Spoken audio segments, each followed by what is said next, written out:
Makasih Ella. Jadi kalau misalnya kan kita tadi lihatnya kan pada trimester satu, jadi sebenarnya trimester satu itu kan apa?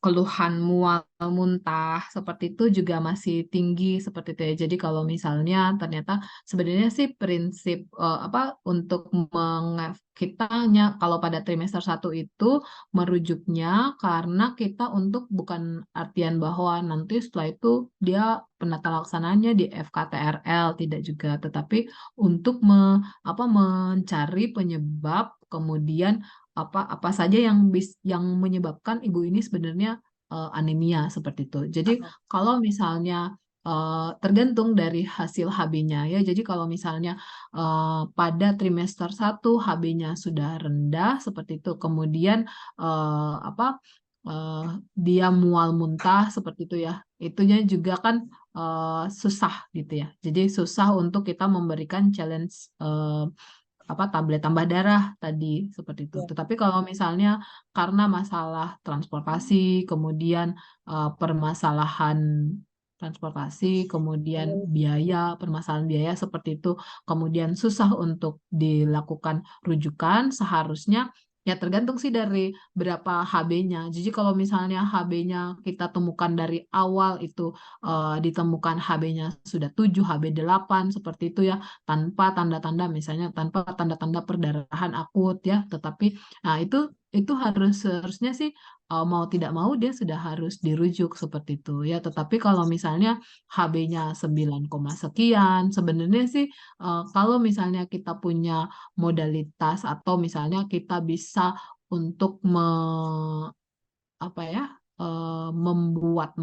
mengobservasi, istilahnya kalau kita mengobservasi kita berikan suplementasi atau kita berikan eh, apa eh, konseling gizi ya terkait dengan asupan FE seperti itu ya, kecukupan FE ya dalam dalam dalam makanan hari-harinya ya. Kemudian kita juga bisa mendeteksi ini kira-kira nih karena apa, misalnya kayak kita punya kemampuan untuk memeriksa laboratorium, misalnya di puskesmas kita ada mikroskop untuk kita men-screening apakah ada kecacingan ataukah ada riwayat malaria seperti itu yang menyebabkan ibu tersebut anemia seperti itu.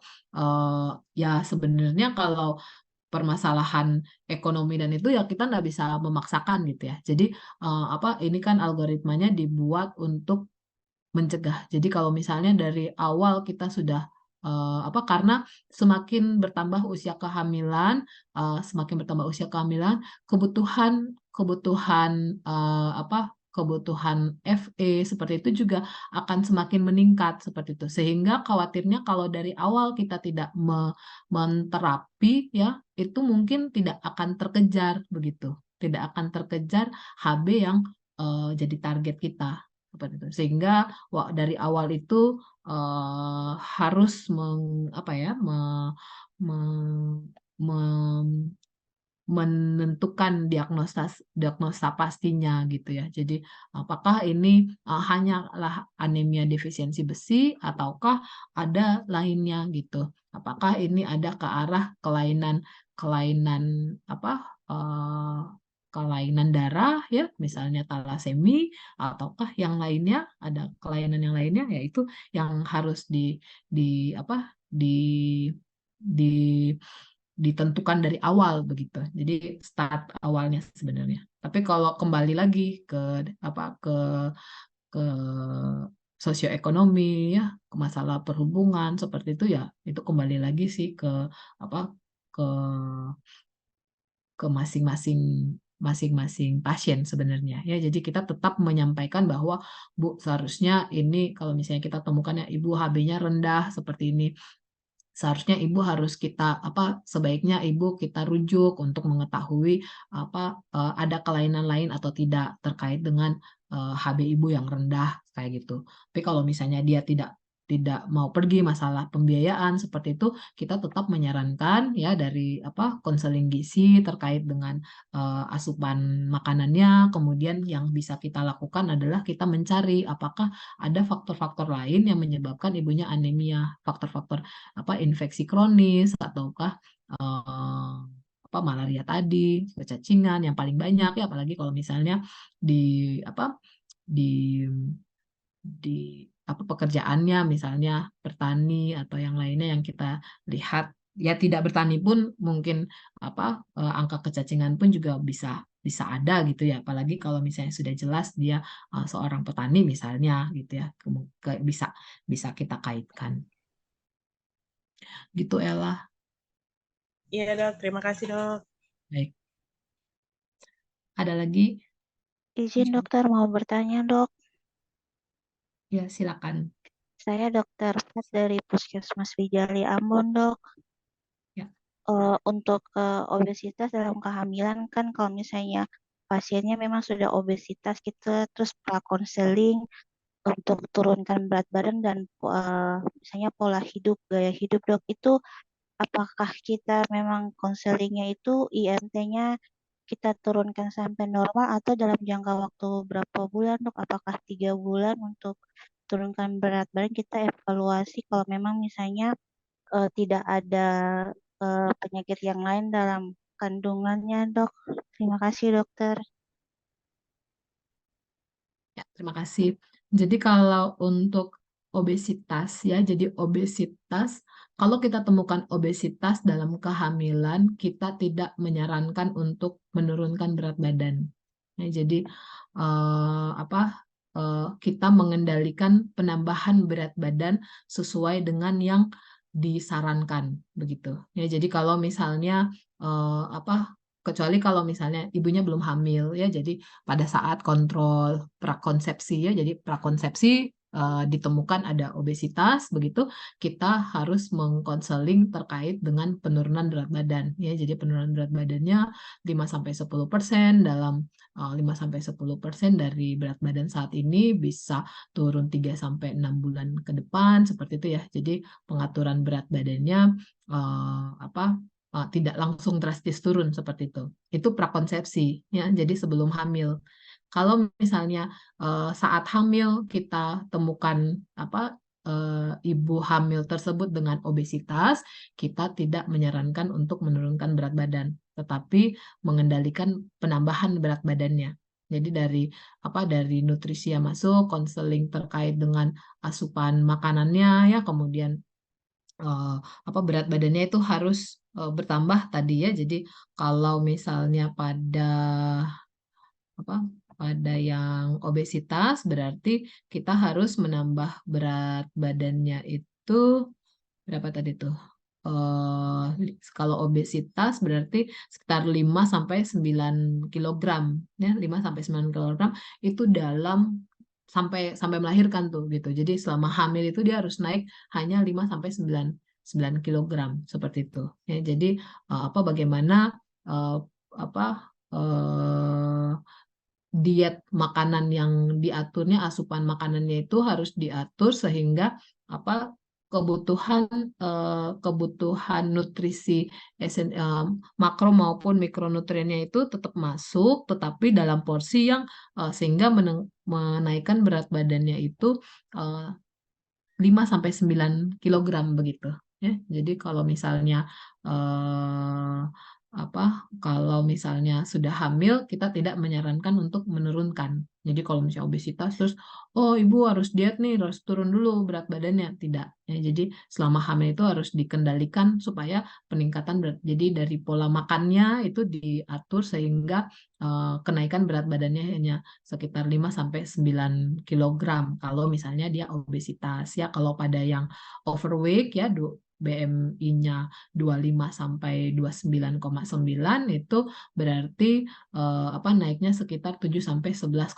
kilogram. Jadi harus ngerem-ngerem begitu ya kenaikan berat badannya gitu. Tetapi makanya tadi ada terkait dengan apa nutrisi yang masuk ya, jadi makanan apa saja yang masuk ya. Jadi sebenarnya dietnya diatur supaya diet yang seimbang. Artinya kadang-kadang kan misalnya kita konseling, jangan makan ini, jangan makan itu, terus akhirnya dia makannya ini, terus dia kelaparan atau apa begitu ya. Tetapi bagaimana diet yang diatur itu adalah diet yang seimbang, artinya pagi, siang, malam tetap makan, selingan pun bisa ada, tetapi selingannya itu kudapannya misalnya diganti dengan buah-buahan ya. Jadi yang kita membatasi tambahan, jadi kan kalori yang paling banyak itu kalau misalnya di makanan-makanan yang apa karbohidrat, simple karbohidrat seperti itu ya. Jadi kalau misalnya di apa di minuman-minuman manis ya, kemudian kue-kue, tepung-tepung, isinya yang indeks glikemiknya itu apa tinggi ya, kayak tepung, roti, apa segala macam. Nah, itu tuh yang kita batasi, gorengan-gorengan itu yang kita batasi. Tetapi makan makan apa makan seimbang, gizi seimbang itu tetap tetap harus ada gitu. Jadi harus tetap, artinya kalau diet itu kadang-kadang kan, oh ini badannya sudah terlalu besar, jangan makan nasi misalnya, nanti karbohidratnya dari mana dapatnya gitu ya. Jadi tetap apa makanan pokok kita itu kan makanan pokok, makronutrien itu kan karbohidrat, protein, lemak ya. Jadi itu tetap harus ada, tetapi bagaimana porsinya diatur ya. Kemudian yang tadi karbohidrat simpleks karbohidrat tadi itu yang sebaiknya dibatasi seperti itu. Jadi yang apa yang tetap makanan ya apa nasi, ubi-ubian ya, sayur-sayuran itu tetap harus dimakan. Jadi tidak ada pada pada apa obesitas pada kehamilan, tidak ada eh, penurunan berat badan, tetapi pengendalian penambahan berat badan ya. Begitu dokter Dokter Fatma. Ya, izin dok. Jadi kalau Ya, misalnya kita USG pasien, tapi untuk akurasinya kita tidak bisa menentukan, ya mungkin karena dari lemaknya juga dok. Apa yang tadi kalau di dokter slide-nya kan kita perlu rujuk pada usia kehamilan 20 sampai 22 minggu ya dok. Itu ya, apakah karena indikasi itu saja kita rujuk atau memang ada yang lain dok? Karena memang kalau misalnya USG mungkin kita tidak dapat presentasinya atau itu dok. Kasih dokter. ya. Jadi kalau untuk rujukannya kan bisa, jadi rujukannya kan bisa, pertama rujukan itu bersifat rujukan misalnya penata laksana lanjutan atau misalnya rujukan penegakan diagnostik ya seperti itu. Jadi kalau misalnya tadi pada obesitas kaitannya dengan DM gestasional ya seperti itu, kita juga harus men-screening kesejahteraan janinnya. Apakah pertumbuhan apa berat badan janin ya, kemudian apa kesejahteraan janin yang lainnya, termasuk juga men-screening apakah ada kelainan bawaan pada janin tersebut. Sehingga kalau misalnya kita tidak dapat melakukan pemeriksaan dengan baik, tidak apa-apa sih dilakukan rujukan untuk dilakukan pemeriksaan pemantauan kesejahteraan janin. Jadi setelah dipantau semuanya baik, sebenarnya sih bisa pemantauan kembali. Jadi hanya untuk lakukan rujukan, dia menilai dulu di SPOG-nya, FKTRL-nya, kemudian nanti kembalikan lagi ke puskesmas untuk pemantauan lanjutan seperti itu. Baik dokter, terima kasih dok. Ya, makasih Dr. Fatma. Ada lagi yang mau bertanya? Atau kita lanjut aja ya? Oke, kalau tidak ada yang bertanya, saya lanjutin lagi ya satu materi lagi sebelum jam istirahat. Jadi materi berikutnya terkait dengan penyulit nifas ya, screening penyulit nifas, tata laksana awal dan rujukan masalah laktasi dan kesehatan jiwa.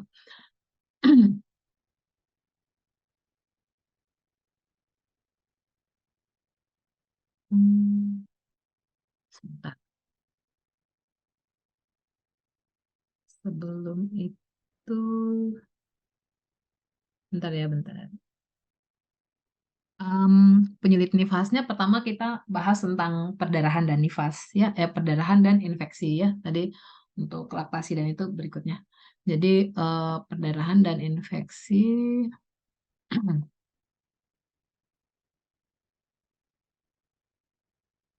Ya, jadi kita berbicara tentang perdarahan pasca persalinan ya. Perdarahan pasca persalinan secara definisinya kita apa? Kita tahu semuanya bahwa perdarahan pasca salin itu ada yang primer, ada sekunder ya. Jadi kalau misalnya perdarahan primer itu kalau misalnya dalam 24 jam setelah persalinan. Setelah persalinannya setelah bayinya lahir ya. Jadi setelah bayi lahir ada perdarahan dalam 24 jam pertama persalinan, berarti itu kita masukkan sebagai perdarahan pasca salin primer.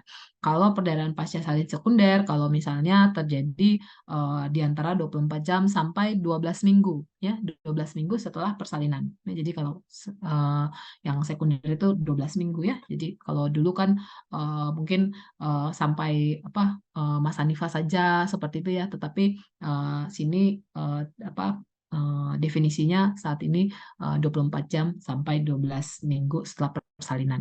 Nah, di samping itu kita juga mengenal kalau misalnya ada dulu itu definisi perdarahan pasca salin kalau misalnya perdarahannya sudah lebih dari 500 cc pada persalinan pervaginam ataupun lebih dari 1000 cc setelah SC seperti itu ya pada kasus SC. Tetapi saat ini sebenarnya sudah tidak ya memang itu kalau di literatur dikatakan demikian ya, tetapi di sini kita mau menekankan ya bahwa yang disebut sebagai perdarahan pasca salin adalah perdarahan kira-kira nih. Jadi lebih atau sama dengan 500 cc setelah bayinya lahir atau ya jadi atau yang berpotensi mempengaruhi hemodinamik ibu ya, yang berpotensi mempengaruhi hemodinamik ibu. Jadi dari zaman dulu sampai sekarang itu penelitian-penelitian dilakukan untuk menentukan kira-kira metode apa sih yang tepat dalam mengukur jumlah perdarahan. Jadi kan tadi kita per definisi kalau misalnya di textbook zaman dulu tetap ada kan apa sih yang disebut sebagai perdarahan pasca salin ya, perdarahan kalau misalnya darahnya udah lebih atau sama dengan 500 cc misalnya ya, seperti itu. Jadi bagaimana kita tahu 500 cc gitu. 500 cc orang bikin penelitian dari misalnya pembalut ya. Jadi kalau misalnya pakai pembalut, satu pembalut seperti ini 30 cc. Kalau agak banyak seperti ini 60 cc. Kalau satu full seperti ini berarti perdarahannya 100 cc. Nah, sekarang lahiran pakainya underpad ya. Jadi underpad kalau misalnya di tengah seperti ini udah 250 cc. Kalau misalnya kalau misalnya penuh banyak seperti ini 350 cc. Kalau sudah tumpah-tumpah di lantai sudah 500 cc misalnya gitu ya. Nah, kalau ini perdarahan tumpah dari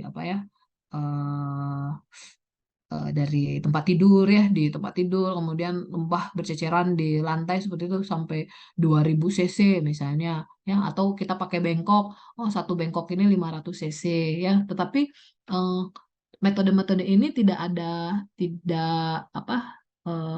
tidak akurat begitu ya, tidak terlalu akurat untuk menggambarkan menggambarkan jumlah perdarahan yang ada seperti itu. Sehingga tadi ya jadi secara visualnya demikian, secara perubahan hemodinamik tadi. Jadi per definisinya tadi kalau misalnya perdarahan atau berpotensi terjadinya perubahan hemodinamik ya. Jadi potensi perubahan hemodinamik. Jadi kalau misalnya kita lihat aja, jadi kalau dulu kan ini tekanan darahnya 120, misalnya sistoliknya masih 120, nadinya masih segini.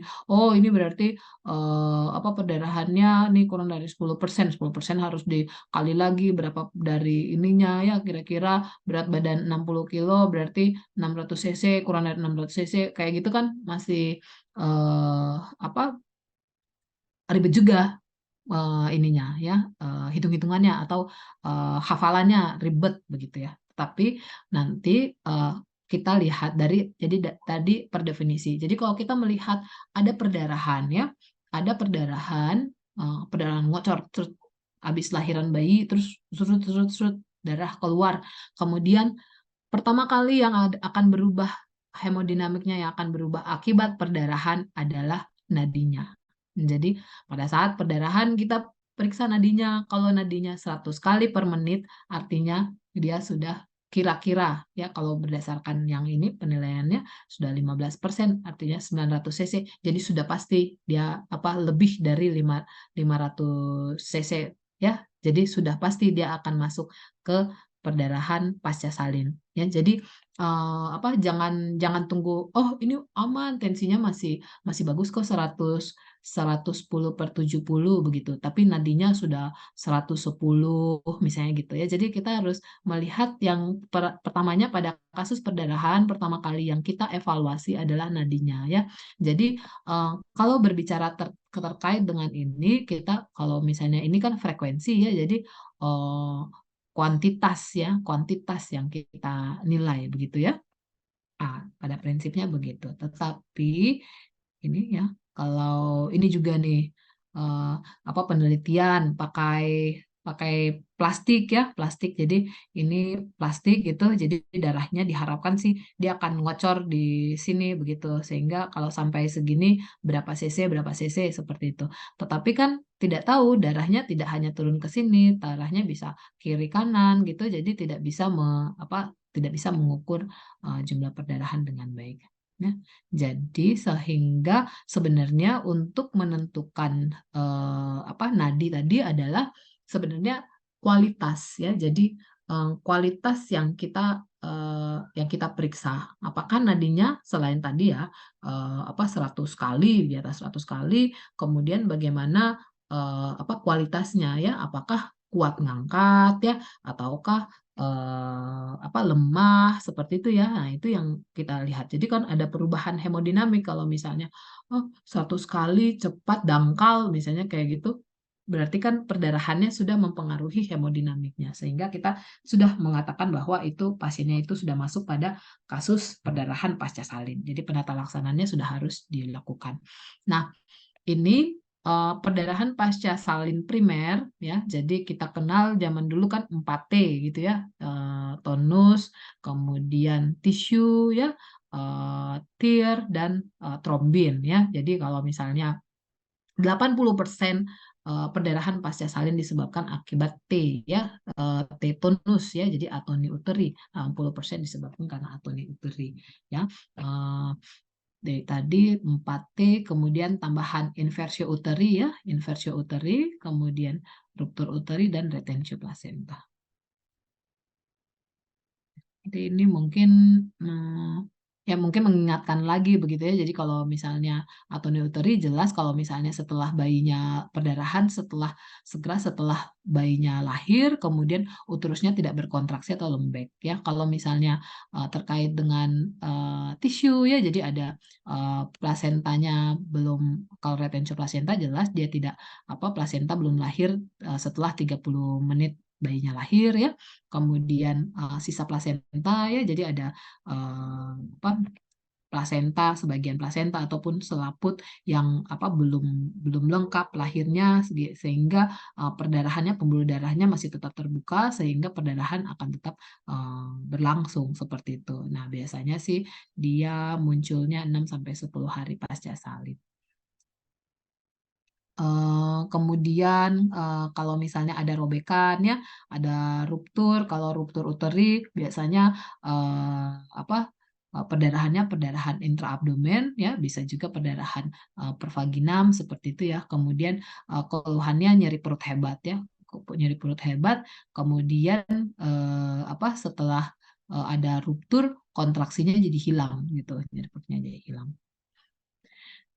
Inversio yang sudah tahu, gangguan pembekuan darah juga bisa dilihat dari pemeriksaan laboratorium ya. Kemudian kita bisa lihat juga dari tanda-tandanya, misalnya perdarahannya tuh encer ya, tidak berhenti encer, tidak ada gumpalan darah seperti itu, kemungkinan besar sih gangguan pembekuan darah ya. Apalagi kalau misalnya ada faktor predisposisi, misalnya pada kasus solusio placenta, atau misalnya pada IUFD, eklamsi atau emboli air ketuban ya, itu bisa terjadi di IC, sehingga ada gangguan pembekuan darah. Nah, ini penyebab perdarahan pasca salin ya, bisa apa ini tanda-tandanya ya, bisa ada kita temukan ada subinvolusi uterus ya. Jadi subinvolusi uterus ini bisa disebabkan karena ada sisa plasenta dan atau adanya endometritis ya. Jadi kalau kita lihat ternyata 67% itu disebabkan karena endometritis ya. Jadi 67% perdarahan pasca persalinan sekunder itu disebabkan karena endometritis, ada infeksi ya. Kemudian bisa juga disebabkan karena adanya laserasi jalan lahir ataupun hematom ya. Pada kasus-kasus SC, pasca SC bisa terjadi dehiscence pada sel uterus ya. Ini juga pada bekas SC ya, jadi bisa terjadi AVM ya, arterial venous malformation ya. Kemudian bisa karena abnormalitas dari plasenta ya, plasenta akreta, perkreta ataupun enkreta, ada gangguan koagulopati dan penyakit ginekologi lainnya. Misalnya penyakit ginekologi adalah dengan miom ya, persalinan dengan miom akhirnya menyebabkan kontraksi yang tidak terlalu baik ya, seperti itu. Ya, ini tata laksana perdarahan pasca salin. Jadi saat ini pendekatan perdarahan, penata laksanaan perdarahan pasca salin itu adalah menggunakan pendekatan tim ya. Jadi pendekatan tim. Jadi saat ini sebelumnya itu kan persalinan, penolong persalinannya hanya satu ya. Saat ini sudah disarankan adalah 6 tangan ya, jadi 3 penolong seperti itu ya, 3 penolong. Nah, jadi di sini orang yang pertama kali menemukan kasus perdarahan pasca salin ya, dia fungsinya ini ada 1, 2, 3. Jadi posisinya adalah posisi uterus ya, posisinya di bawah. Jadi posisi uterus seperti ini ya. Jadi dia mulai dari semua kasus kegawat daruratan, pertama kali penata laksananya adalah help ya. Jadi panggil bantuan ya. Jadi kalau misalnya ditemukan kasus HPP berarti teriak aja HPP, HPP gitu ya, Tony seperti itu, sehingga orang yang ada di sekitar situ dia akan tahu bahwa ini kegawat daruratan. Tolong teman-teman juga mensosialisasikan ke teman-teman terkait ya di Vaskes gitu ya, sehingga penata laksanaan kegawat daruratan itu tetap berjalan ya, sehingga kalau misalnya dipanggil gitu artinya memang ada kasus emergensinya, jadi harus segera datang ya. Jadi pertama, orang yang pertama menemukan kasus perdarahan pasca salin, dia pertama adalah memanggil bantuan, call for help ya.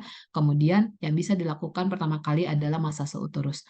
Kita masase uterus, sambil masase uterus kemudian pastikan bahwa plasenta itu sudah lahir dengan lengkap ya.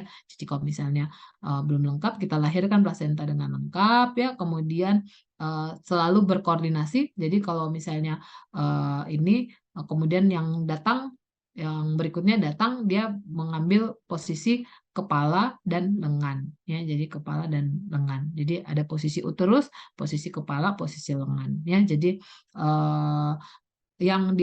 saya bahas satu-satu. Jadi semuanya ini bekerja secara simultan ya, bukan sini dulu habis itu sana kerja, ini baru balik lagi, tidak. Jadi ini kerja secara simultan. Jadi yang di uterus, posisi uterus dia tadi call for help, kemudian lakukan masase uterus, lahirkan plasenta dengan lengkap ya, kemudian berkoordinasi, kemudian harus memastikan bahwa kandung kemih itu kosong ya, kemudian menentukan apa penyebab perdarahan ya. Jadi kalau misalnya atoni uteri berarti lakukan kompreksi manual ya, kemudian rujuk bila perdarahannya berlanjut. Nah, yang di kepala fungsinya sebenarnya, kepala ini adalah fungsinya leader ya, jadi dia adalah leadernya. Jadi kalau misalnya di puskesmas leadernya adalah dokternya, berarti dokternya di sini gitu.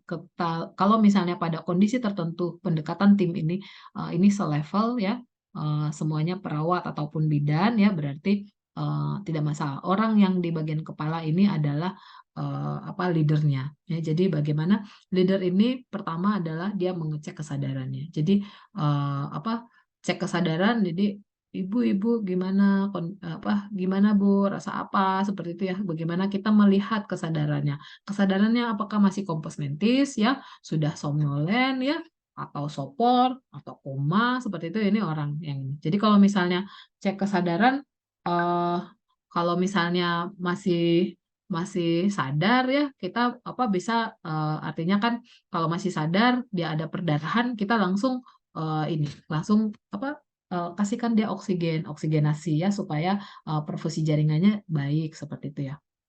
Kita pastikan jalan napasnya bebas ya, kemudian leader memantau kondisi kondisi pasiennya begitu, apakah ini dan penata laksanaan lanjutannya seperti itu. Nah, yang di posisi lengan ini dia pastikan nadinya. Ini tadi saya bilang pastikan nadi secara kualitatif ya, jadi secara kualitatif saja kita meraba gitu ya, meraba nadinya bagaimana, kan masih kalau misalnya harus masih hitung-hitung masih pegang ini, masih 1 menit lagi atau paling minimal 15 detik untuk hitung frekuensinya, aduh itu udah agak lama, dia masih bisa mengerjakan pekerjaan yang lain seperti itu. Jadi kalau periksa nadinya bagaimana? Jadi ini yang tetap harus secara eh, harus selalu dilatih untuk kegawat daruratan seperti itu ya, sehingga bagaimana bisa petugasnya ya di puskesmas bisa mengetahui, oh ini nadinya dangkal, nadinya ini kayaknya cepat tapi cepat terus dangkal, atau misalnya eh, seperti itu ya. Jadi secara kualitatif kita memeriksa ya. Selanjutnya adalah akses vena ya. Jadi akses vena kita pergunakan jarum IV nomor 16 ataupun 18 ya, yang akses vena besar ya. Kemudian ambil darah untuk pemeriksaan laboratorium, kemudian lakukan resusitasi cairan sesuai hemodinamik ya. Jadi sebagian besar kasus adalah atoni, sehingga kita tetap melakukan tadi akses vena, kemudian kita berikan uterotonika ya. Uterotonika yang bisa kita berikan adalah kita berikan pertama kali adalah oksitosin ya. Jadi oksitosin ini kita dapat memberikan di drip dalam 1000 cc larutan NaCl ataupun RL ya, bisa 20 sampai 40 unit oksitosin. Jadi 2 sampai 4 ampul itu bisa diberikan dalam 1000 cc, kemudian dengan kecepatan 60 tetes per menit ya. Jadi tetesan cepat seperti itu. Nah, kemudian kita bisa lanjutkan jadi 20 sampai 40 unit, kemudian dilanjutkan lagi infus oksitosin 20 unit dalam 1000 cc NaCl. Kecepatannya 40 tetes per menit ya, hingga perdarahannya berhenti ataupun tiba di tempat rujukan ya. Kalau misalnya tidak ada oksitosin atau perdarahannya, atau pakai oksitosin tetapi perdarahannya tidak berhenti, kalau tidak ada kontraindikasi, kita dapat memberikan ergometrin ya. Jadi kita dapat memberikan ergometrin 0,2 mg IM ataupun IV lambat ya. Jadi bolus pelan begitu ya, ataupun IM ya. Nah, nanti kalau misalnya perdarahannya masih masih ada, kita dapat memberikan ulangan lagi 15 menit kemudian, kita dapat memberikan 0,2 mg IM ya. Jadi tidak lebih dari 5 dosis ya meterergometrinnya.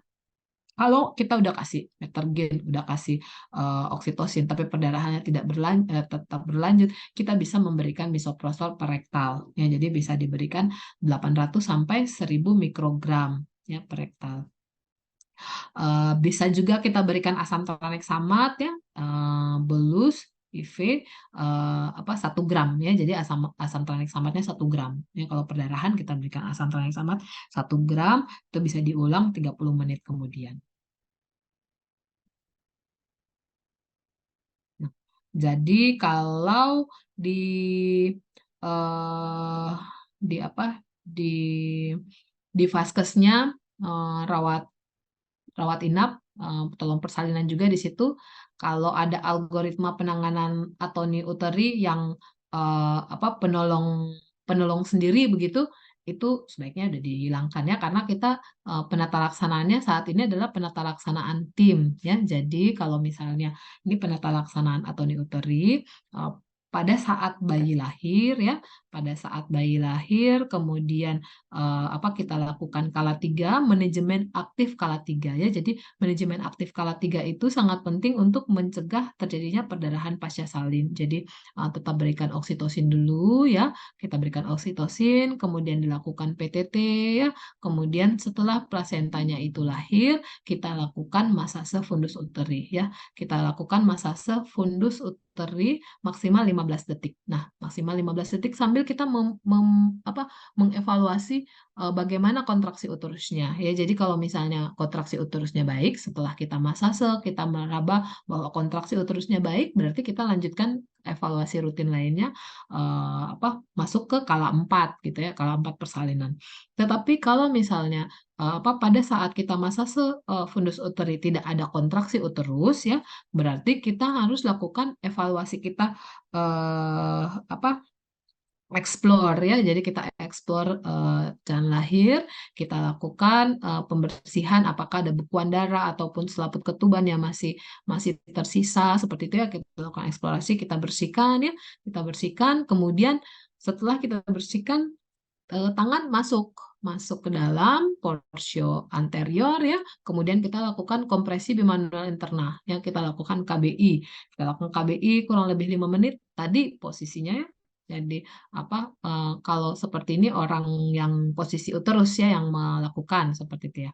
Jadi kita KBI 5 menit, kemudian kita periksa, kita KBI 5 menit sambil tadi secara simultan tim yang lain kan udah kita saat kita temukan uterusnya tidak berkontraksi, langsung panggil bantuan begitu ya, panggil bantuan atoni misalnya seperti itu, sehingga kita bersihkan, kita KBI, teman yang lainnya yang sudah datang, penolong lainnya yang sudah datang itu langsung secara simultan memberikan uterotonika maupun tambahan asam taneksamat ya. Kemudian kita evaluasi setelah KBI 5 menit apakah sudah ada kontraksi atau belum.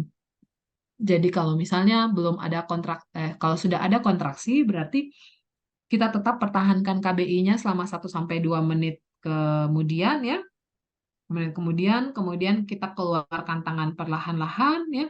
Kemudian kita pantau kita pengawasan setelah perdarahan pasca salin tersebut.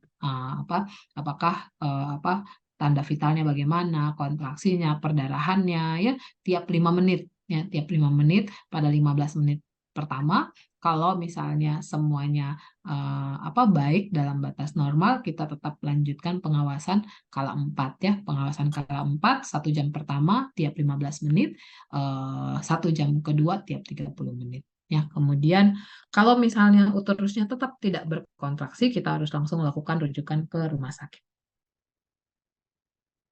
Sebenarnya rujukan ini dilakukan tadi kalau kita bekerja di FKTP sebaiknya memang rujukan ini dilakukan baik itu kalau sudah ada perdarahan pasca salin, kita lakukan rujukan baik perdarahannya berhenti ataupun tidak berhenti, kita tetap lakukan rujukan seperti itu ya.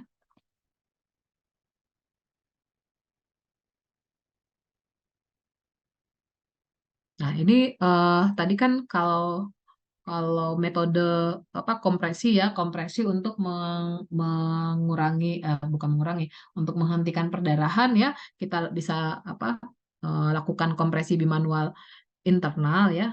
Jadi tadi kita lakukan kompresi bimanual internal, kemudian bisa dilakukan yang lainnya juga, bisa dilakukan kompresi bimanual eksternal ya. Kemudian bisa dilakukan kompresi aorta abdominalis ya. Jadi kalau misalnya kompresi bimanual internal maupun eksternal itu tidak dapat dilakukan dalam jangka lama karena akan capek tangannya, penolongnya, sehingga kompresinya juga tidak akan efektif, sehingga perdarahan itu mungkin sebelumnya kompresinya baik sehingga perdarahannya berhenti, ternyata kekuatannya sudah lebih melemah, akhirnya kompresinya agak mengendur, perdarahannya berjalan lagi seperti itu ya. Jadi bisa dilakukan kompresi aorta abdominalis ya, kompresi aorta abdominalis ini kita satu tangannya ini di daerah arteri femoralis ya, kita meraba arteri femoralis pulsasinya, kemudian kita menekan di daerah aorta abdominalisnya. Nah, kalau misalnya aorta abdominalis rata-rata di sekitaran pusat begitu ya, kita menekan ke bawah gitu ya. Kemudian kalau misalnya berhasil ya menekan benar arah tekanan kita, berarti arteri femoralisnya tidak teraba lagi ya, pulsasi arteri femoralisnya tidak teraba. Kalau misalnya dia lakukan kompresi aorta abdominalisnya dengan benar. Kemudian tampon kasa uterus. Jadi kalau tampon kasa uterus ya, jadi tampon di dalam uterus sebenarnya masih bisa ya, tetapi sambil proses rujukan ya. Kalau yang tampon vagina ya, jadi tampon vagina itu tidak disarankan ya. Jadi jangan. Jadi kalau misalnya lahiran terus kita kasih ada perdarahan terus kita kasih tampon aja tampon Boldun begitu ya di vagina begitu, itu hanya kamuflase. Jadi kita tidak bisa mengevaluasi lebih jauh terkait dengan perdarahannya. Jadi ternyata perdarahannya masih berlanjut, tetapi karena kita tampon, kita tutup ya di vaginanya sehingga darahnya tidak terlalu banyak keluar. Jadi kita pikir aman, padahal tiba-tiba pasiennya udah shock seperti itu ya. Jadi saat ini tidak direkomendasikan terkait dengan tampon vagina ya. Jadi kalau tampon kasa di dalam uterus itu masih bisa, tetapi itu sangat susah untuk menampon di dalam uterus. Nah, untuk mengganti tampon kasa uterus begitu, ada yang namanya tampon balon kateter, ada yang namanya balon bakri ya, alat yang khusus dirancang kemudian diproduksi di pabrikan begitu ya. Ada balon gitu, dia prinsipnya adalah dia masuk ke dalam uterus, kemudian kita mengembungkan seperti itu ya, kemudian dia akan membuat tampon di dalam uterusnya ya, seperti itu. Nah, tapi alatnya ini mahal ya, jadi mahal sehingga mungkin bisa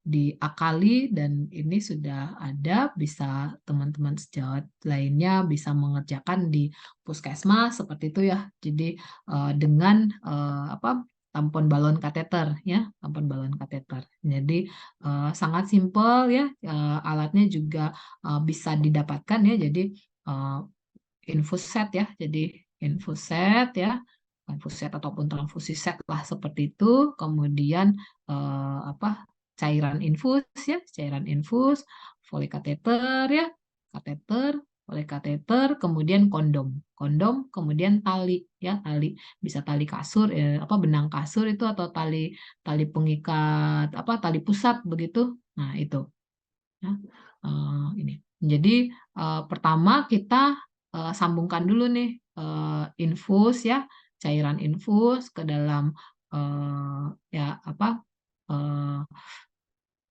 cairan infus lah ya, cairan infus dengan infus setnya seperti itu ya, infus setnya ataupun transfusi setnya seperti itu. Kemudian nanti kita sambungkan ke kateter ya, ke kateter folikateter. Kemudian nanti kita pasang kondomnya ya, pasang kondom, kemudian kita ikat di sini ya. Pertama kita teknik aseptik ya, tetap kita pakai spekulum sim ya, jadi dibukakan, kemudian kita tampilkan porsio ya, jadi porsio kita jepit porsio dengan Fenster clamp ya, Fenster clamp ataupun klem ovum seperti itu ya. Jangan dengan tenakulum nanti robek seperti itu. Jadi kita pakai Fenster clamp atau klem ovum ya, kita pegang kita jepit fornix anteriornya. Jadi sebelum ini pada kasus-kasus perdarahan kita tetap harus memastikan bahwa kandung kemihnya kosong ya. Jadi kita harus memastikan bahwa kandung kemihnya kosong, karena kalau kandung kemihnya penuh begitu dia juga akan mengganggu kontraksi uterus seperti itu ya. Jadi kita kosongkan kandung kemih, bila perlu kita karena perdarahan untuk observasi ini ya, kita pasang kateter ya, pasang kateter urin juga. Kemudian nanti pakai spekulum sim kita buka, kita tampilkan porsionya, kita jepit fornix anteriornya ya. Kemudian kita masukkan kateternya ya, kateter yang sudah ada kondomnya ya, sudah diikat kondomnya di bagian atas gitu ya. Kita masuk ke dalam begitu ya. Nah, masuk ke dalam, kemudian nanti kita apa buka itu eh, aliran cairannya ya. Jadi kita bisa pakai NaCl ya. NaCl normal salin seperti itu. Kemudian kita kita masukkan cairan. Nah, masuk cairan kondomnya kan akan ini akan apa? Akan berisi cairan seperti balon seperti itu. Kemudian dia akan mengikuti apa rongga rongga rahim, ya, rongga uterus begitu. Kemudian dia akan menekan. Nah, ini jadi apa fungsinya sebagai tampon seperti itu ya, tampon. Ya, biasanya apa kita masukkan sekitar 300 sampai 500 cc. Tapi kalau misalnya apa tekanannya sudah mencukupi, biasanya sih aliran aliran cairan itu akan berhenti seperti itu. Kalau sudah sampai pada tekanan di dalam rongga uterus itu sudah terpacking semuanya, dia akan cairannya itu akan berhenti. Ya, kemudian kita dapat mempertahankan ya setelah masuk sudah kita evaluasi lagi, tidak bocor istilahnya ya, jadi tidak ada air yang keluar seperti itu ya, bocor ininya. Nah, kalau misalnya aman, kita pakai apa kasa ya, jadi kita tampon di dalam sini supaya apa dia akan menekan supaya jangan sampai si ininya apa ketarik keluar gitu. Nah, kita pertahankan selama 24 jam ya. Jadi selama 24 jam kita pertahankan, kemudian sambil kita evaluasi kondisinya. Jadi kalau kondisi seperti ini kita dapat memasang kondom kateter, kemudian lakukan rujukan.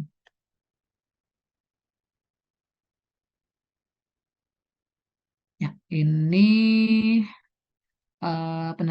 penata laksanaan khusus pada dalam pasca persalinan ya, pastikan bahwa ABC-nya ya, jadi ABC-nya orang yang di kepala itu fungsinya menentukan ABC-nya bagaimana ya, jadi apa penata laksanaan ABC-nya seperti itu.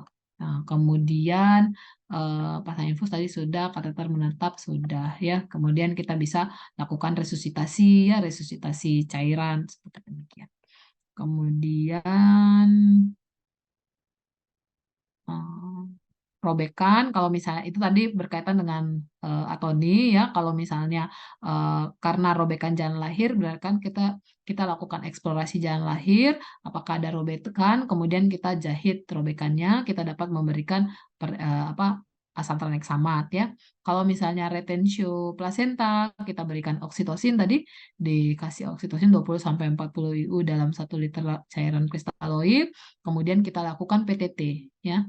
Kita lakukan PTT, kalau misalnya PTT-nya tidak berhasil, berarti manual plasenta ya. Kemudian berikan antibiotik profilaksis.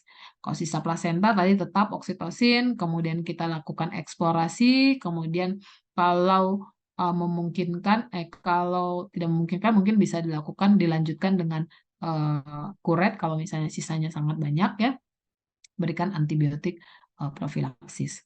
Kalau inversio ya, jadi kalau inversio ini bisa kita lakukan reposisi, kalau tidak berhasil lakukan reposisi secara laparotomi ataupun histerektomi. Nah, kalau inversio sudah sangat jarang ada sih seperti itu. Tetapi kalau misalnya ditemukan pada saat awal, kemudian kadang misalnya petugas yang eh, tidak kompeten melakukan jadi kalau manajemen aktif KALAT 3 itu sangat-sangat penting untuk mencegah terjadinya perdarahan pasca salin.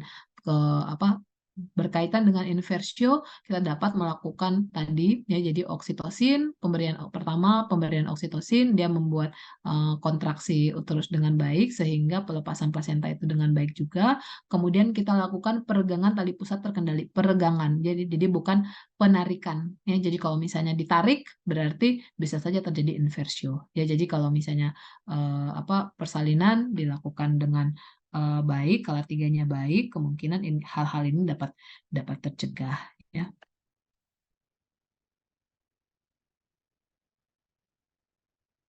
ini rujukan perdarahan pasca salin, syarat rujukannya kalau kondisinya sudah stabil ya, istilahnya sudah dilakukan stabilisasi begitu. Jangan sampai pasien itu dirujuk tanpa upaya stabilisasi begitu ya. Jadi harus melakukan upaya stabilisasi ya. Kemudian kita tetap inform concern ibu sama keluarganya ya, komunikasi prarujukan terkait dengan kesiapan administrasi maupun tempat yang akan dirujuk seperti itu ya. Kemudian kesiapan donor darah itu juga harus dibicarakan ya. Kemudian ya tadi yang elemen stabilisasi tetap ya, ABC-nya dijaga sehingga tetap stabil seperti itu. Kemudian pergantian cairan ya, perdarahan otomatis kita harus mengganti cairan yang hilang ya. Kemudian perbaiki perfusi jaringan dengan pemberian oksigen tadi ya, berusaha untuk menghentikan sumber perdarahannya, pertahankan suhu tubuh ya. Jadi kalau misalnya perdarahan banyak, ini kita mungkin bisa tetap mengganti kain-kain yang basah seperti itu ya. Kemudian mengatasi rasa nyeri atau gelisah itu juga tetap masuk dalam elemen stabilisasi. Selanjutnya terkait dengan infeksi luka ya. Jadi infeksi luka perineum maupun luka abdominal ya. Jadi per definisi infeksi ini merupakan peradangan ya, merupakan peradangan karena masuknya kuman-kuman ke dalam luka episiotomi ya, ataupun luka robekan perineum ya, ataupun di luka di abdomen pada waktu persalinan dan nifas ya, dengan tanda-tanda infeksi jaringan sekitar. Faktor predisposisinya mungkin kurang aseptik ya, kemudian hygiene-nya yang kurang dan nutrisinya yang tidak optimal seperti itu. Tanda dan gejalanya ada nyeri tekan pada luka disertai keluarnya cairan atau darah ya. Kemudian ada eritem ringan di luar tepi insisi. Pencegahannya harus memperhatikan tindakan aseptik pada saat melakukan tindakan penjahitan ya. Kemudian ibunya juga harus diedukasi terkait dengan kebersihan diri sendiri ya. Jadi membersihkan daerah vulva dari depan ke belakang setelah buang air kecil ataupun buang air besar ya, dengan sabun dan air mengalir. Kemudian harus rajin mengganti pembalut, misalnya minimal 2 kali sehari ya. Cuci tangan dengan sabun dan air sebelum dan sesudah membersihkan daerah kelamin, kemudian menghindari menyentuh daerah luka ya, menghindari daerah luka. Kemudian nutrisinya dijaga ya, jadi meningkatkan nutrisi, asupan nutrisi tinggi protein, tinggi kalori seperti itu. Ya, diagnosisnya gejala dan tanda lokal kalau misalnya ada teraba hangat ya, kemerahan, meradang, ada eksudat ya, ada rembesan yang makin bertambah, berbau, kemudian akan membentuk formasi abses ya, kemudian ada jaringan granulasi berlebih, nyeri ataupun luka terbuka. Gejala dan tanda sistemiknya bisa terjadi demam, malaise ya. Kemudian kita lihat ada indurasi dan kemerahan lebih dari 2 cm ya, atau lukanya terbuka atau ada lesi satelit. Tata laksana umumnya kompres luka dengan kasal lembab, minta pasien mengganti kompres sendiri setiap 24 jam, kemudian jaga kebersihan ibu, minta ibu untuk selalu mengenakan baju dan pembalut yang bersih. Tata laksana khusus kalau ada pus atau cairan, lukanya dibuka, lakukan drainase. Ya, jaringan-jaringan yang nekrotik itu harus diangkat ya. Cairan nekrotik harus diangkat. Kemudian kalau misalnya terbuka, kita mungkin bisa lakukan jahitan situasi kalau misalnya ada perdarahan seperti itu ya. Kalau misalnya tidak, mungkin drainase kita biarkan terbuka untuk lakukan drainase seperti itu. Kalau ada abses tanpa selulitis, tidak perlu antibiotik ya. Jadi bisa kompres seperti itu. Kalau misalnya infeksinya relatif superficial, kita bisa memberikan ampicillin 500 mg per oral selama 6 jam dan metronidazole 500 mg per oral 3 kali sehari selama 5 hari. Kalau infeksinya berat, kita lakukan rujukan. Kemudian berikutnya adalah metritis. Metritis ini merupakan infeksi pada uterus setelah persalinannya. Jadi kalau misalnya kita tidak memberikan terapi dengan cepat, maka dia bisa menjadi abses, bisa jadi peritonitis, ya bisa shock septik, bisa trombosis vena ataupun emboli paru, atau dia akan berkembang menjadi PID ataupun ujung-ujungnya infertilitas, seperti itu juga bisa.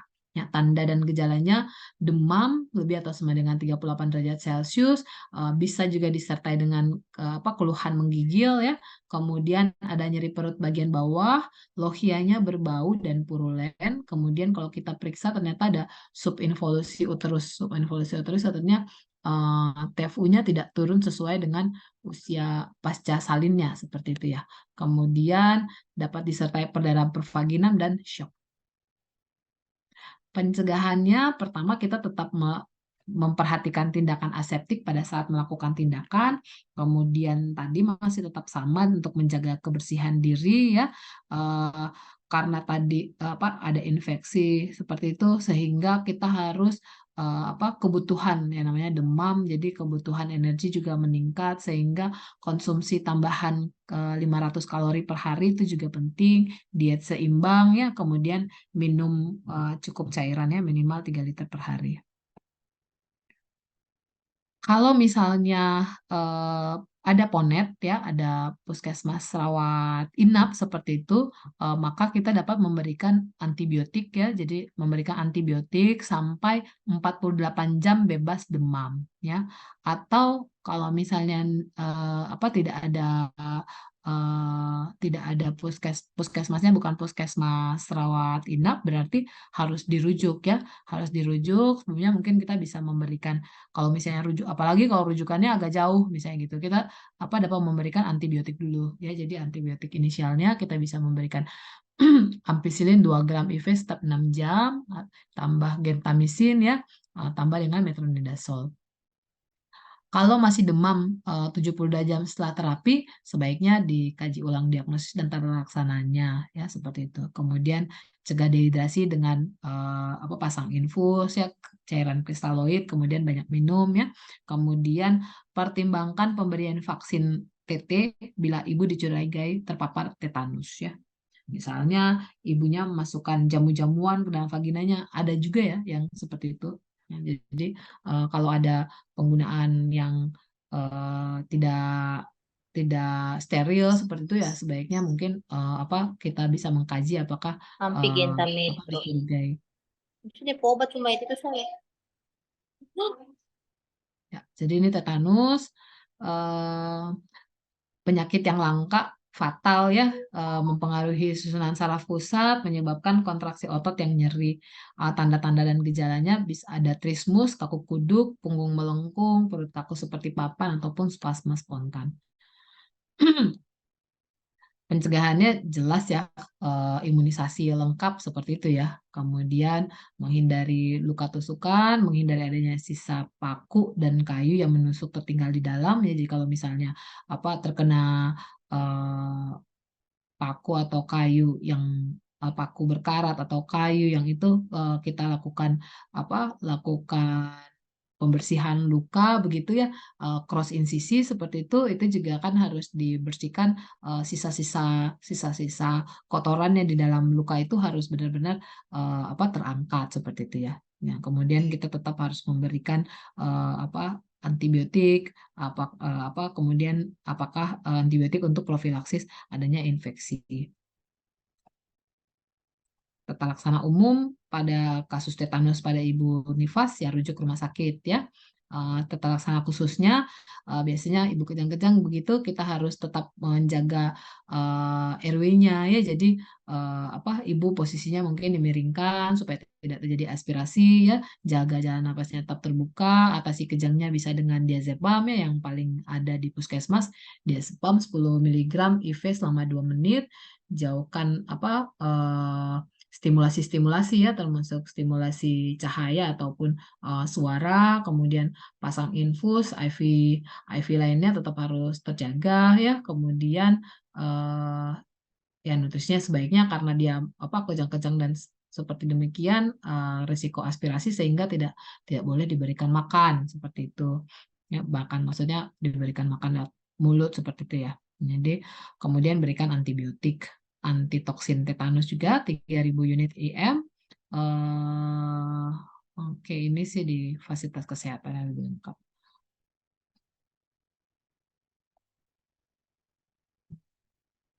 Oke, tadi terkait dengan perdarahan dan infeksi, selanjutnya terkait dengan laktasi dan kesehatan jiwa.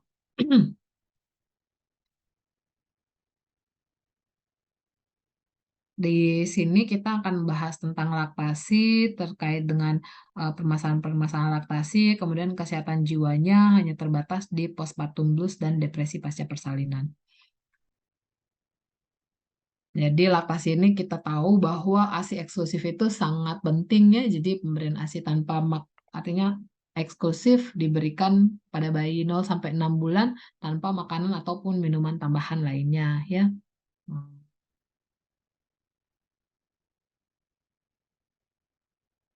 Penata laksanaannya kita tetap memberikan informasi bahwa ASI eksklusif itu kalau misalnya sudah lebih dari 6 bulan ya masih bisa, kalau memungkinkan masih bisa diteruskan sampai bayi itu berusia 2 tahun. Kemudian untuk pemberian ASI itu tidak dibatasi waktunya ya, jadi tergantung dari bayinya kebutuhan bayi ya. Jadi kalau misalnya sesering mungkin bayinya mau minum baik pagi, siang, malam itu tidak dibatasi, istilahnya dikasih susu 2 jam sekali atau 3 jam sekali begitu. Tetapi saat bayinya menginginkan minum ASI ya silakan diberikan gitu ya. Kemudian tidak mempromosikan atau memberikan susu formula kepada ibu tanpa alasan atau instruksi medis ya. Hindari penggunaan dot bayi. Berikan ASI yang dipompa menggunakan cangkir atau selang nasogastrik bila bayi tidak mampu menyusui atau jika ibu tidak bisa bersama bayi sepanjang waktu. Nah, sebelum menyusui, cuci puting ibu dan buat ibu berada dalam posisi yang santai. Punggung ibu sebaiknya diberi sandaran dan sikunya didukung selama menyusui. Ya. Keadaan khusus untuk mempertimbangkan pemberian ASI kalau misalnya bayinya terdiagnosa galaktosemia ya. Jadi kalau misalnya galaktosemia berarti bayinya harus diberikan susu formula bebas galaktosa. Kemudian kalau misalnya ibunya terinfeksi HIV ya berarti bayi itu bisa diberikan ASI eksklusif kalau misalnya bayinya kalau misalnya bayinya juga positif terinfeksi HIV ya, positif terinfeksi HIV atau ibu sudah minum antiretroviral ya, jadi ARV-nya selama minimal 4 minggu atau status HIV bayinya negatif atau belum diketahui ya, tetapi susu formula atau fasilitas untuk pemberiannya tidak tersedia. Jadi kalau misalnya di daerah yang misalnya air bersihnya susah atau misalnya sanitasinya susah, susu formulanya susah didapat seperti itu ya. Ya mau gimana lagi, bayinya harus diberikan ASI eksklusif. Jangan sampai campur begitu ya. Jadi kalau misalnya ketersediaan misalnya susu formulanya baru di daerah pedalaman misalnya, kemudian susu formulanya baru bisa tersedia itu jadi stoknya kosong, jadi bayinya harus ASI. Habis itu nanti kalau formulanya datang baru beli formula seperti itu. Jadi itu tidak boleh ya. Jadi kalau misalnya ternyata di tempat-tempat yang tidak memungkinkan sustainable ya. Jadi AFAS seperti itu ya, cara prinsip pemberian ASI pada yang ibu dengan HIV itu AFAS salah satunya ya. Jadi sustainable artinya pemberiannya harus terus-terusan harus terlaksana seperti itu. Kalau misalnya ada kendala di situ sebaiknya memang tidak menyarankan untuk pemberian susu formula gitu ya. Kalau misalnya tadi fasilitasnya memungkinkan begitu ya, bayinya dapat diberikan susu formula kalau misalnya status HIV bayi negatif atau belum diketahui ya, dan yang tadi fasilitasnya tersedia.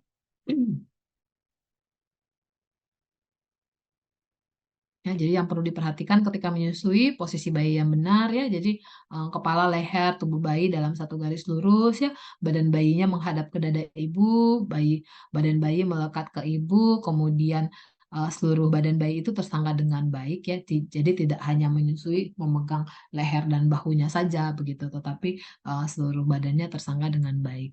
Tanda bayi melekat dengan baik kalau misalnya dagu bayi menempel pada payudara ibu, kemudian mulut bayi terbuka lebar, bibir bawah membuka lebar, lidah terlihat di dalamnya, ya areolanya semuanya masuk. Jadi bukan hanya puting susunya saja yang masuk, tetapi seluruh bagian areola itu masuk ke dalam mulut bayi. Ini tanda bayi menghisap dengan efektif kalau misalnya menghisapnya secara dalam dan teratur ya, kadang diselingi istirahat. Jadi nyet nyet nyet berhenti seperti itu ya. Jadi apa ada suara menelan begitu ya, tetapi tidak suara mengecap kayak begitu ya. Mungkin saja dia apa perikatannya tidak baik. Setelah selesai, bayi melepas payudara secara spontan, dia tampak tenang dan mengantuk, tampak tidak berminat lagi pada ASI. Nah, ini posisi dan pendekatan menyusui yang benar ya. Jadi ini jadi satu garis lurus ya, satu garis lurus, kemudian wajahnya menghadap ke payudara ya, dagunya menempel pada payudara ibu ya, perutnya ini juga badannya ini. Nah, ini terbuka, mulut terbuka lebar ya, semua daerah areola itu masuk. Kalau ini hanya puting susunya saja yang masuk ya. Ini posisi-posisi saat menyusui ya, seperti demikian. Nah, ini untuk cara memerah dan menyimpan ASI ya. Jadi bisa memerah dengan tangan ataupun dengan alat pompa seperti itu ya. Jadi kalau pakai semuanya prinsipnya untuk sebelum memerah harus cuci tangan bersih dulu ya, membersihkan payudara dulu ya, kemudian ini di tempat penyimpanan bisa apa di kalau di dalam dalam ruang suhu ruangan seperti itu hanya tahan sekitar 4 jam ataupun 6 sampai 8 jam kalau suhu ruangannya kurang dari 25 derajat Celcius ya. Kalau misalnya di kulkas ya, di kulkas di biasa seperti itu suhu suhu dalam kulkasnya kurang dari 4 derajat Celcius, dia bisa bertahan 2 sampai 3 hari seperti itu ya. Kemudian kalau misalnya memerah langsung ke apa ke ini ya, ke apa namanya, ke gelas ya, ke gelas ini contohnya. Kemudian kalau misalnya apa bayinya bisa langsung dikasih begini ataupun sebenarnya sih pakai sendok ataupun ada gelas khusus seperti itu ya. Penting sekali inisiasi menyusui dini ya. Jadi IMD itu setelah bayi lahir harus langsung diberikan ke ke ibunya ya. Jadi diletakkan di dada atau di perut ibunya, kemudian bayi di dada ibunya ya. Kemudian bayinya itu kita tidak eh, tidak tidak mengarahkan kalau IMD itu tidak mengarahkan mulut bayi itu langsung di puting ibunya, tidak. Tapi di sini IMD ini fungsinya selain jadi ada sentuhan, selain nanti dia mencari gitu refleks untuk mencari puting ibunya sendiri, dia juga ada perlekatan, maksudnya skin to skin ya antara bayi dengan ibunya seperti itu, sehingga ya dalam kira-kira kurang dari 1 jam habis lahiran kita lakukan proses IMD tersebut. Ya, jadi ini tahap-tahapan IMD. Setelah lahir dia dikeringkan ya, kemudian tidak dikeringkan seperlunya ya, kemudian kita tengkurapkan bayi di dada atau perut ibu ya, skin to skin tadi, kemudian nanti biarkan saja bayinya itu akan mencari puting ibunya ya, kemudian sampai dia sudah dapat puting ibunya, kemudian dia akan menyusu ya. Nah, menyusu awal, kemudian setelah itu baru dipisahkan untuk dilakukan ditimbang, diukur, dicap, diberikan vitamin K dan tetes mata. Ini manfaat kontak kulit bayi ke kulit ibu ya. Jadi mencegah hipotermi ya, mencegah hipotermi, kemudian ibu dan bayi merasa lebih tenang ya. Hal itu juga akan membantu pernapasan dan detak jantung bayi lebih stabil ya. Kemudian bayinya memperoleh kekebalan karena dia memperoleh bakteri baik dari ASI ibu ya. Nah, ini juga kemudian dia mendapatkan kolostrum ya. Ini kalau misalnya diberi mulai menyusu dini, dia akan meningkatkan keberhasilan ASI eksklusif 6 bulan ya, seperti itu. Kemudian sentuhan, keluman atau emutan dan jilatan bayi pada puting ibu itu akan merangsang keluarnya oksitosin. Tanda bayi mendapat ASI cukup kalau misalnya buang air kecil bayi sebanyak 6 kali per 24 dalam 1 hari, ya. Kemudian BAB-nya itu warna kuning agak berbiji-biji seperti itu ya, tampak puas setelah minum ASI. Ini tidak ada aturan ketat mengenai frekuensi bayi menyusu ya, kira-kira begitu 10-12 kali per 24 jam, jadi sekitar kira-kira per 2 jam seperti itu. Payudara terasa lembut dan kosong setelah menyusui, berat badan bayinya bertambah. Untuk meningkatkan produksi ASI, ibunya dianjurkan untuk menyusui dengan cara-cara yang benar, kemudian menyusui bayi setiap 2 jam, menyusui dengan posisi menempel yang baik, terdapat suara menelan aktif ya, menyusui di tempat yang tenang dan nyaman, ibu minum setiap kali mau menyusui dan bisa tidur bersebelahan dengan bayinya. Untuk perawatan payudara sendiri yang dianjurkan ibu menjaga payudaranya terutama puting susu tetap kering dan bersih ya. Kemudian menggunakan bra yang menyokong payudara, bisa kalau misalnya puting susunya lecet, kita bisa mengoleskan kolostrum atau ASI-nya ya. Kalau misalnya lecetnya sangat berat, ASI-nya dikeluarkan dan ditampung dengan menggunakan sendok ya. Kemudian kita bisa memberikan obat anti nyeri, bisa diberikan paracetamol, bisa diulang per 6 jam. Jika payudaranya bengkak akibat pembendungan ASI, ini dapat dilakukan kompres payudara ya. Kita dapat menggunakan kompres payudara selama 5 menit, kemudian diurut payudaranya dari arah pangkal menuju puting ya. Kemudian dikeluarkan ASI dari bagian depan payudara sehingga putingnya menjadi lunak ya. Nah, ini harus dirutinkan bayinya disusu setiap 2-3 jam. Kemudian setelah tadi kita kompres hangat ya, setelah dikeluarkan ASI-nya kita kompres dingin. Permasalahan laktasi yang pertama adalah retraksi puting ya. Jadi retraksi puting itu kondisi di mana putingnya tertarik ke dalam payudara ya. Pada beberapa kasus puting dapat muncul keluar bila distimulasi, tapi kasus-kasus tertentu malah tetap menetap ya. Jadi ada gradingnya, ada grade 1, 2 dan 3 ya. Kalau 1 itu dia masuk ke dalam, tetapi kalau kita tekan ya pakai jari di sekitar areola itu, putingnya dapat dikeluarkan dengan mudah ya. Kemudian saluran di grade 1 ini saluran ASI-nya tidak bermasalah, jadi dia bisa menyusu seperti biasa. Kalau grade 2 dia dapat dikeluarkan tadi ya, posisi ditekan dengan jari pada daerah areola, tetapi nanti kalau sudah selesai ditekan dia masuk lagi seperti itu. Nah, ini terkadang terdapat kesulitan dalam menyusu ya. Ini karena ada fibrosis derajat sedang ya. Kemudian tapi pada kondisi seperti ini belum perlu tindakan pembedahan. Kita lakukan tindakan pembedahan kalau misalnya pada grade 3 ya. Jadi grade 3 ini susah sekali dikeluarkan putingnya seperti itu. Sehingga saluran ASI-nya itu juga akan terkonstriksi dan dia tidak memungkinkan. Jadi karena terkonstriksi tertutup begitu ya. Jadi tidak memungkinkan untuk menyusui gitu. Hal ini bisa menyebabkan infeksi ya ataupun masalah-masalah kebersihan lainnya. Nah, ini ya contohnya ya, kalau ini 1, ini 2, 3.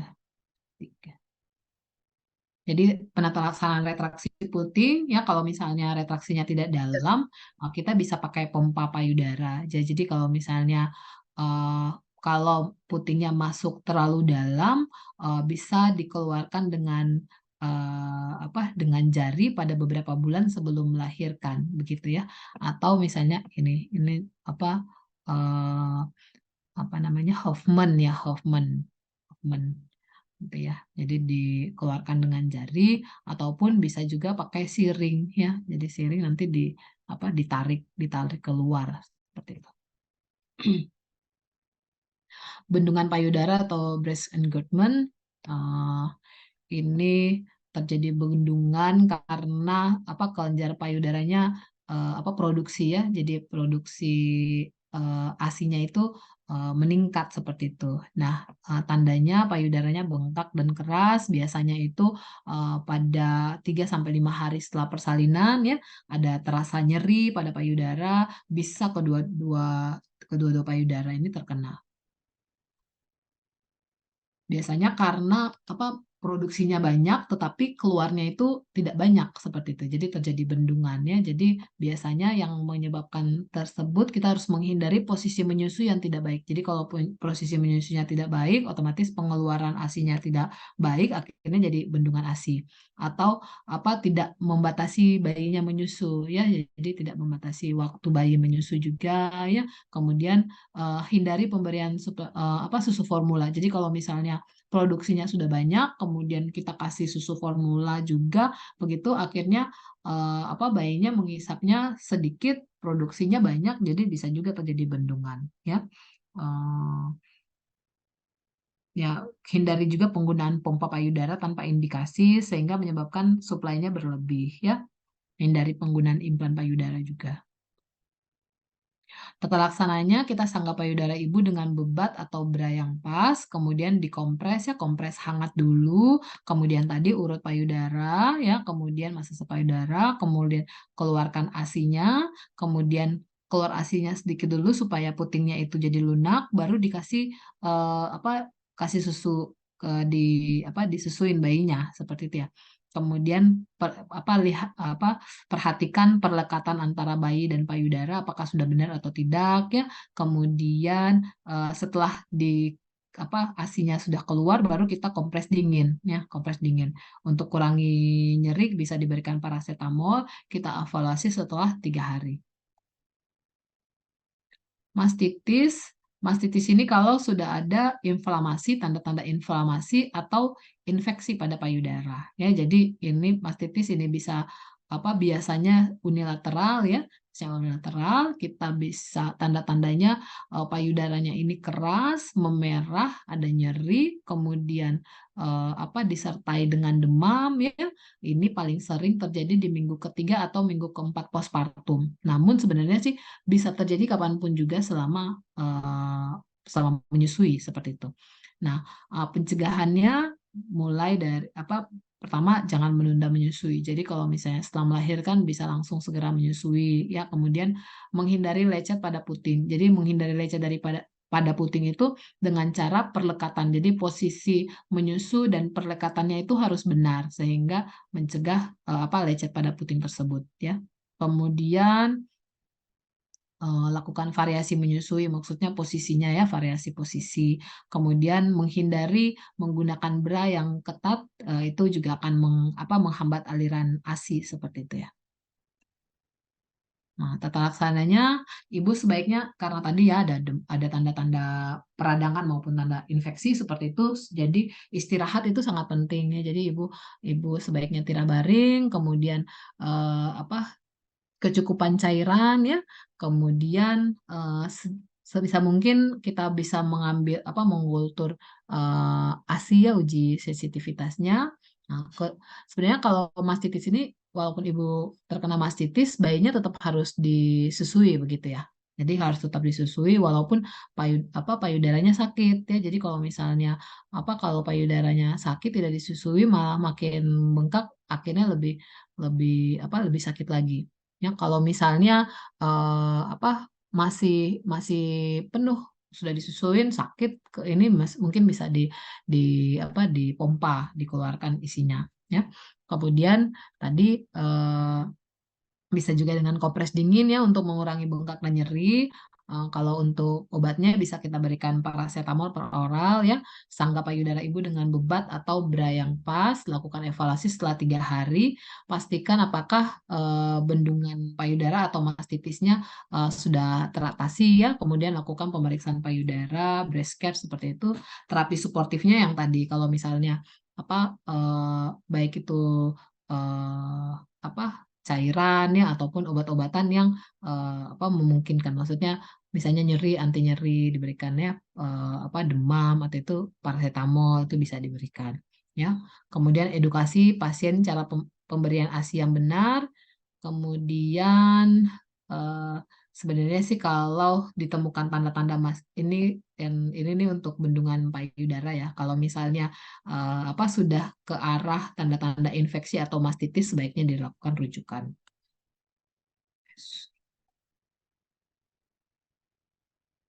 Abses payudara. Jadi abses merupakan penumpukan pus ya, penumpukan pus yang menimbulkan nyeri pada payudara disebabkan oleh infeksi ya. Biasanya dia disertai dengan reaksi peradangan ya. Jadi reaksi peradangannya ada kalor, demam ya, dolor, rubor ya, jadi kemerahan ya, tanda-tanda inflamasi ini kemudian ada proses infeksi ya. Jadi proses infeksinya misalnya ini keluar cairan yang seperti pus seperti itu ya. Bisa terjadi paling sering pada masa laktasi, tapi bisa juga terjadi non laktasi pun juga bisa. Tanda-tandanya ada odem ya, jadi odem, eritem, kalor ya, dolor, nyeri. Ada riwayat infeksi payudara sebelumnya ya, bisa juga disertai mual muntah ya, atau keluar cairan spontan dari ada benjolan tadi, atau bisa keluar dari puting susu ya, riwayat menyusui. Kalau misalnya tidak menyusui, kita pertimbangkan ada riwayat diabetes ya, apakah ada riwayat diabetes atau tidak. Seperti itu. Jadi ada infeksi daerah situ, kemudian ada riwayat diabetes, terjadi inflamasi, terjadi infeksi, kemudian terjadi abses payudara, bisa saja ya. Intervensi bedah payudara dalam waktu 8 minggu. Predisposisinya riwayat merokok itu juga bisa. Angka kekambuhan abses payudara ini cukup tinggi ya, dari 39 sampai 50%. Biasanya dia lebih tinggi kalau misalnya pada penderita yang sebelumnya ditangani dengan aspirasi jarum halus ya.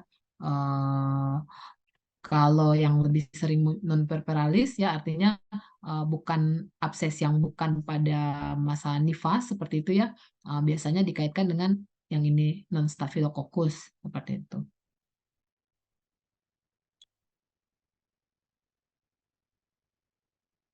Ya, penata laksanaannya kita bisa pertama dengan aspirasi jarum halus ya. Jadi ini terapi ini pertamanya. Jadi kalau misalnya ada abses ukuran kurang dari 5 cm, risikonya lebih rendah. Ini kita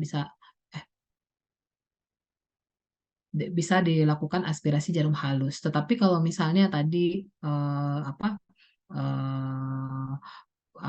ukurannya lebih besar begitu, standar perawatannya sebenarnya dilakukan sayatan insisi dan drainase ya. Jadi insisi dan drainase itu lebih kecil angka kekambuhannya ya, tetapi memang lebih invasif ya, karena kita membuat luka seperti itu ya. Kemudian berkaitan juga dengan jaringan parut yang mungkin saja secara kosmetiknya juga tidak terlalu bagus seperti itu ya. Nah, kita dapat memberikan antibiotik ya, jadi antibiotiknya antibiotik oral, kemudian ini sudah. Nah, ini kalau untuk insisi dan drainase, jadi mungkin bisa secara pemeriksaan fisiknya kita lihat ini ke arah abses payudara, bisa juga di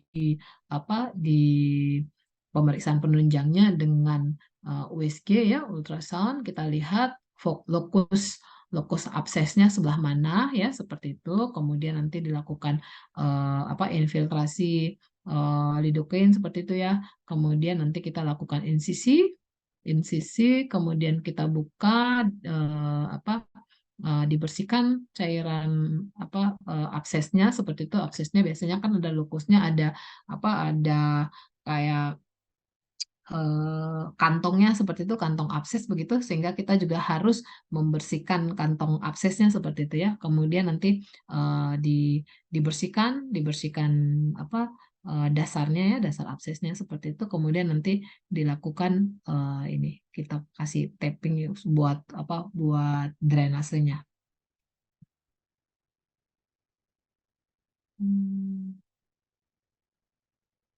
Oke, jadi prinsipnya kalau misalnya ada keluhan pada payudara pada saat masa nifas, kita tetap harus memberikan dukungan kepada ibu untuk tetap memberikan ASI ya. Jadi jangan sampai kalau misalnya ada sakit pada payudaranya, kemudian dia menghentikan ASI-nya ya. Sebenarnya harus tetap dilanjutkan.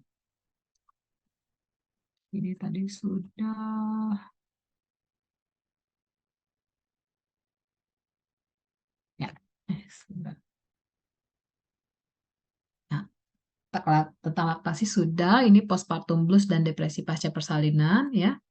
Jadi ini definisinya, postpartum blues ini merupakan suatu tingkat keadaan depresi sementara ya. Jadi postpartum blues ini merupakan depresi sementara ya, dialami oleh ibu-ibu yang baru saja melahirkan ya. Hal ini bisa disebabkan karena perubahan tingkat hormon ya, perubahan tingkat hormon pada ibu, kemudian permasalahan psikologis lainnya, misalnya tanggung jawab baru akibat misalnya bayi baru lahir ya, atau misalnya tanggung jawab dalam pengasuhan terhadap bayi ya, itu juga bisa mempengaruhi menyebabkan terjadinya postpartum blues ya. Postpartum blues ini bisa berkembang ya, jadi dia bisa berkembang menjadi depresi ya, depresi yang tidak tertangani dengan baik. Tanda dan gejalanya ada distorsi kognitif, kemudian perubahan mood yang tidak stabil ya. Kadang-kadang tiba-tiba nangis sendiri ya. Sering termenung, misalnya kayak gitu. Ya, gejala perilakunya, gejala psikosomatis bisa juga muncul ya. Nah, hal ini bisa postpartum blues ini bisa muncul dari hari ke-3 sampai hari ke-10 pasca persalinan. Ya, biasanya kalau biasanya muncul setelah pasiennya pulang dari rumah sakit ya. Jadi kalau masih di rumah sakit mungkin masih aman-aman, kalau sudah pulang sampai rumah mulai muncul gejalanya. Pencegahannya adalah paling utamanya adalah dukungan ya, jadi dukungan keluarga dan kondisi lingkungan yang mendukung seperti itu. Nah, jadi kalau dokter-dokter sekalian, setiap pasca salin, jadi ada kunjungan nifas ya. Di kunjungan nifas itu kita harus memastikan ada gejala postpartum blues atau tidak ya. Jadi apakah ada tanda-tanda depresi ya, apakah ada kesulitan bonding dengan bayinya ya. Kemudian bagaimana nafsu makannya. Kadang-kadang untuk postpartum blues ini ibunya jadi malas makan, tidak mau makan, sulit tidur ya, cemasan, lemas seperti itu. Kemudian kita pastikan apakah ada tanda-tanda depresi atau tidak. Jadi tanda-tanda depresi, murung-murung ya, menangis, kalau keinginan bunuh diri sudah masuk di tanda depresi ya, nah, langsung udah masuk tanda depresi. Jadi murung, menangis, keinginan untuk bunuh diri, nah itu ada tanda-tanda depresi. Kemudian kita sebaiknya memang memberikan dukungan suportif ya, seperti ini. Kalau misalnya ada gejala-gejalanya, kita berikan dukungan suportif, kita edukasi suami dan keluarga ya untuk tetap memberikan dukungan kepada pasien tersebut ya. Jadi kalau misalnya postpartum blues ini gejalanya yang ini aja gitu. Tapi kalau misalnya ada sampai keinginan bunuh diri ya, tanda-tanda depresif kayak gitu, kita harus langsung rujuk. Ya. Nah, ini perbandingan baby blues dan depresi pasca persalinan ya. Jadi onsetnya ya, jadi 3-5 hari setelah melahirkan. Kalau untuk depresi itu biasanya dalam 3-6 minggu setelah melahirkan, 10-15%-nya yang melahirkan. Durasinya biasanya sih kalau baby blues itu beberapa hari sampai beberapa minggu tuh udah selesai gitu. Tapi kalau depresi pasca persalinan biasanya sampai bulan, bahkan bisa tahun kalau misalnya tidak tertangani dengan baik gitu ya. Uh, Kalau untuk baby blues, stresor itu tidak ada ya. Kalau depresi pasca persalinan, kalau misalnya apa ada stresor ya. Jadi ada stresor paling banyak itu karena kurang dukungan dari pasangan ataupun lingkungan sehingga menyebabkan dia jatuh ke fase depresi tersebut. Pengaruh sosiokultural tidak ada ya. Eh, semua kalangan itu eh, bisa terjadi ya baby blues itu. Kemudian riwayat gangguan mood kalau untuk baby blues tidak ada hubungannya. Kalau depresi pasca persalinan ada. Jadi mungkin sebelum-sebelumnya memang dia punya riwayat gangguan mood seperti itu ya pada saat setelah melahirkan pasca salin mungkin saja ada dengan adanya stresor tersebut dia mungkin akan berkembang seperti itu ya. Kemudian dua-dua sama-sama menangis, moodnya labil ya. Kalau untuk depresi lebih seringnya ke mood yang sedih ya, moodnya yang sedih lebih seringnya. Uh, Anhedonia ya, pada depresi jelas anhedonia. Kalau untuk baby blues sih tidak ada kaitannya. Uh, Gangguan tidur ya tetap dua-duanya ada. Pikiran bunuh diri ya. Jadi kalau misalnya pikiran bunuh diri biasanya dia sudah masuk tanda-tanda ke arah depresi ya. Kemudian pikiran untuk melukai bayi di baby blues sih ada tapi jarang ya. Yang paling sering itu kita temukan di depresi pasca salin ya. Merasa bersalah kadang ada sedikit di baby blues. Depresi pasca salin itu lebih terutamanya. Jadi depresi pasca salin itu merupakan satu kondisi yang lebih berat seperti itu ya, sehingga memang harus dari awal kunjungan nifas itu sudah harus teridentifikasi gitu ya, terscreening sehingga kalau misalnya ada kita temukan tanda-tanda tadi sudah langsung dirujuk. Ya, jadi untuk tata laksana terpadu ibu nifas ini sebenarnya ada algoritmanya NF ya. Jadi nifas 1 sampai 11 begitu ya. NF 2 sampai 11 gitu. Jadi yang pertama kalau misalnya dari tanda vital ya, tanda vital tekanan darah meningkat, kemudian ada tanda-tanda impending eklamsi itu lebih ujung terutamanya di penata laksanaan reklamsi ya. Kalau untuk wajah pucat, kemungkinan ada anemia, ini penata laksanaannya di anemia. Risiko HIV, berani hebat. Kalau untuk nifas yang tadi kita kaitkan tadi, sedih dan mudah menangis ya. Jadi gejala tandanya yang kita harus cek itu sedih dan atau mudah menangis itu langsung masuk ke NF7 yang tadi terkait dengan baby blues ataukah depresi pasca salin. NF9 tadi sudah kita bahas.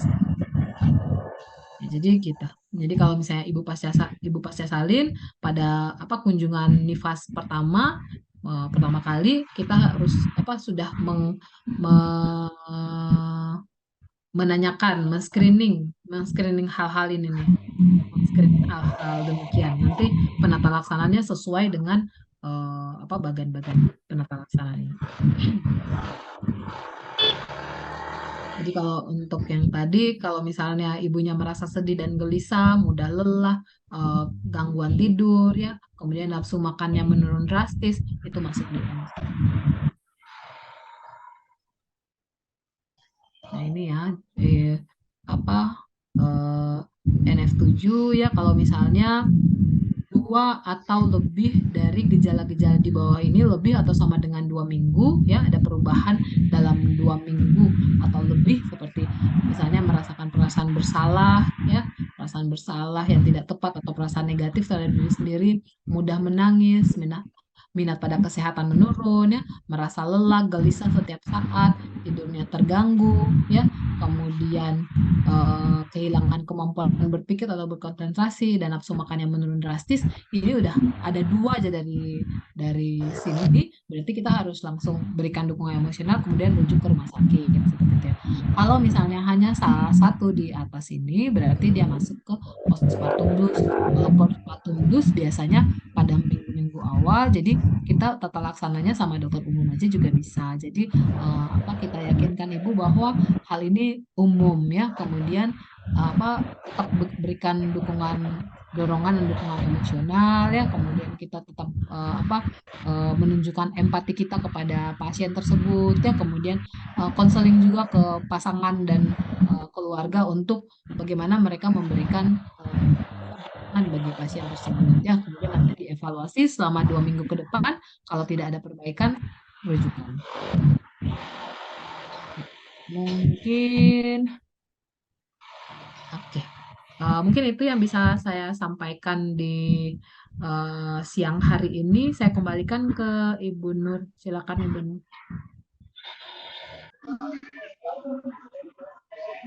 Selamat siang.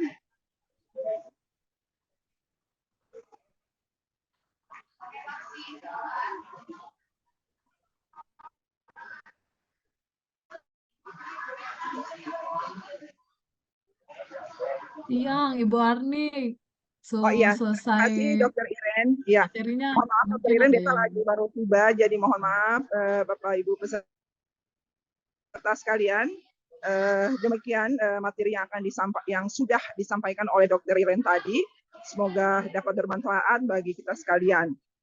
Terima kasih Dok atas waktu dan kesempatannya sudah bergabung dengan kami. Mungkin saya cukup materi kita di hari ini. Nanti informasi selanjutnya saya akan konfirmasi kembali dengan Ibu Nur terkait dengan pemateri berikutnya. Demikian Dok, makasih Dok atas waktu dan kesempatannya. Terima kasih dan selamat siang buat kita semua. Yang semuanya. Terima kasih. Sekalian, mohon maaf.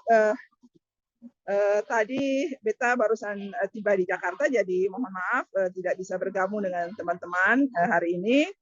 Mungkin materi yang sudah dibawakan oleh Dr. Eda dan Dr. Iren tadi. Setelah itu nanti teman-teman boleh istirahat sambil menunggu informasi selanjutnya di grup. Sekian dari Beta. Mohon maaf ya, yang sebanyak-banyaknya. Wassalamualaikum warahmatullahi wabarakatuh. Selamat siang dan salam sejahtera buat kita sekalian. Waalaikumsalam. Terima kasih Bu.